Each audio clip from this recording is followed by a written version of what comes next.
being a great student ambassador involves greeting with pride. Let's cut to Taylor and Chase to see how they do. Welcome. Good morning. No, it's okay. It's fine. Well, hi guys.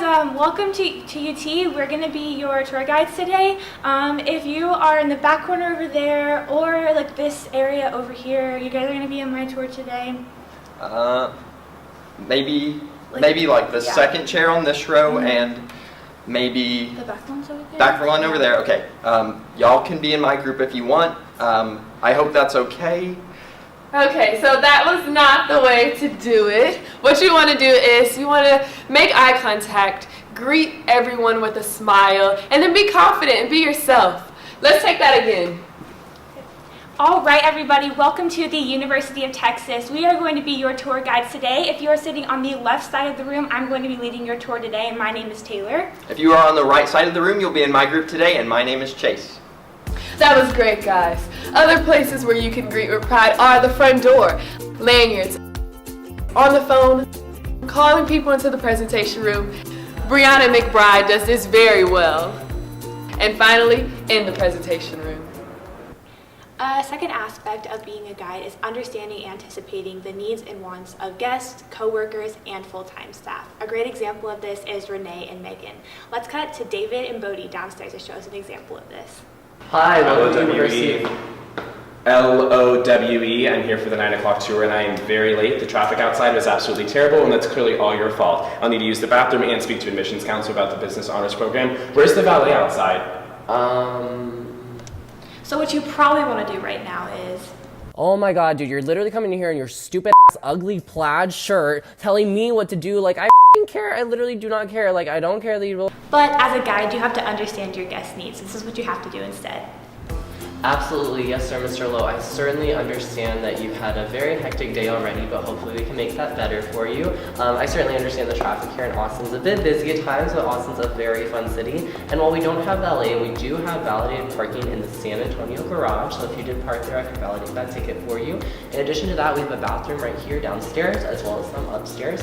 And we do have admissions counselors that you can meet with from 9 to 12 and from 1 to 4 if you do have any questions about admissions. Also, on your way up, be sure to get a complimentary water bottle and we'll start your tour in just a few minutes. Thank you for visiting. The third aspect of the guide principle is impacting each individual. I think this is super important for us as tour guides because we are making our very first impression on students of UT. So if you can show visitors that they're more than just a number on your tour, that definitely translates to them being more than just a number in the classroom. Let me show you how this is done. Hey Bodie, I remember you saying you played football in high school. Is that something you'd want to do at UT? Yeah, linebacker. Oh wow, very cool. Well, you should definitely look into doing intramural sports here. They're a lot of fun. Hey Taylor, I remember you saying you wanted to do fashion here at UT. Yeah, I do. Yeah, we have a student-run fashion show every spring here on campus in the basketball arena, the Frank Irwin Center. Really? It'd be really cool to check out if you decide to come here. Oh my gosh. Hey David, so you're a transfer student? Yeah, I'm at ACC, but I'm really interested in UT. I'd like to come here a lot. That's so exciting. Well, you know, one of my favorite things at UT was a FIG, a first-year interest group. We actually have transfer interest groups too, so Really? that would be really fun to check out. Really cool. Probably like favorite thing I've done in college. Thank you. That was pretty good, huh? Some basic tips to impact each individual is remembering names, hometowns, majors. Something that's pretty easy to talk about is food in Austin. That's probably my go-to thing to impact everyone. Someone to watch in the office for impacting each individual is Andrew Stonebarger. He does a great job of this, so keep an eye on him. The University of Texas at Austin prides itself on offering each individual a unique experience here on campus. As Mel always says, every university has a library or a student activity center, but how can we make ours different?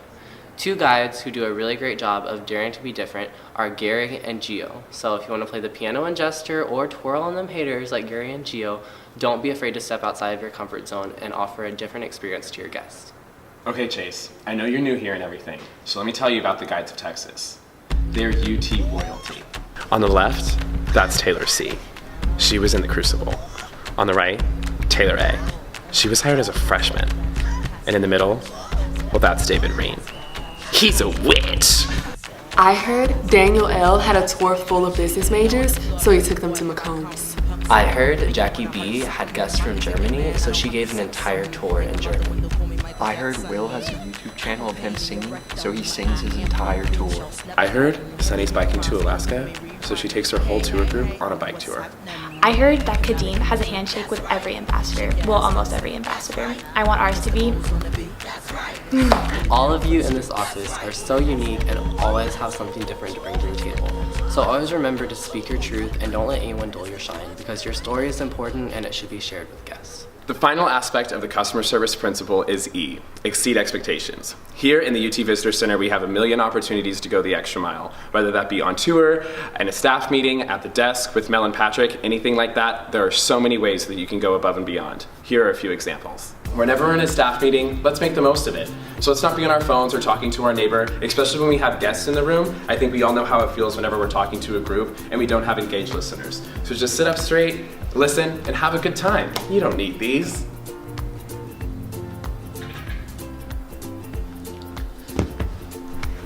I think we all know how it feels to need to get a shift covered. So if you aren't doing anything, go above and beyond and help a fellow guide member out. Let's not wait for Mel and Patrick to tell us to do things. If you're not doing anything in the office, go find Mel or Patrick and ask them what you can do for them. If you ever see one of our guests out on campus who are struggling and may need a little extra help, just check in and make sure everything's okay. Just because you're off shift doesn't mean you can't help out. Where are we going, guys? The GDC? We had a lot of fun making this video and we hope you guys learned a lot. But just remember, these aren't the only ways to be a good guide.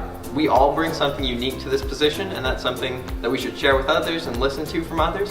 So just remember that. And I hope that you remember how to Greet with pride. Understand needs. impact each individual, Dare to be different. And exceed expectations. because we are The Guides of Texas.